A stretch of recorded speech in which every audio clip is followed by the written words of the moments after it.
Americans to try to reduce costs, and so many of the products that would be tariffed, when they come into the country, the outgoing country is not paying the tariff.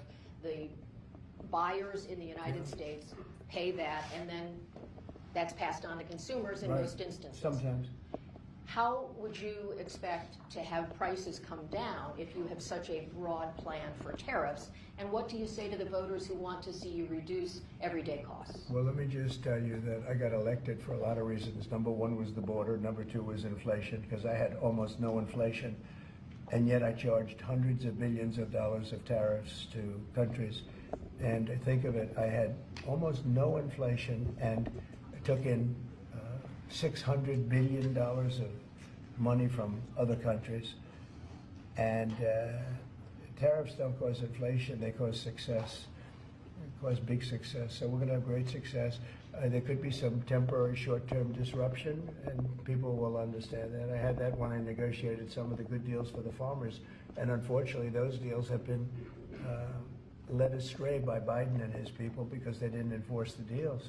We have a deal with China, which is phenomenal for the farmers, but there was nobody to enforce it in the Biden administration. They let them get away with murder. So that's another thing we're going to be bringing. Do you accept the principle of costs being They passed committed on? to buying $50 billion worth of farm product, and they did it when I was president. As soon as I left, they stopped doing it because there was nobody in Biden to enforce it. But the tariffs are going to make us very rich and very strong, and we're going to treat other countries very fairly. But if you think about it, other countries charge us tariffs. We don't charge them tariffs. And it's about time that that changes. Sir, are you concerned about the market reaction around tariffs? No, no. Tariffs, the word tariff is a very misunderstood word. You've heard me say, I say it kiddingly, but it's one of the most beautiful words in the dictionary. It really is. And we've been taken advantage of because others have charged us VATs. As an example, the European Union charges us 20% plus a VAT tax, called a VAT tax, very similar. And it costs us an absolute fortune. We are treated so badly. They don't take our cars. They don't take our farm products, essentially. They don't take almost anything. And we have a tremendous deficit with the European Union. So we'll be doing something very substantial with the European Union. We're going to bring the level up to where it should be. And if you think of the European Union, then you go to NATO, it's largely the same group of countries.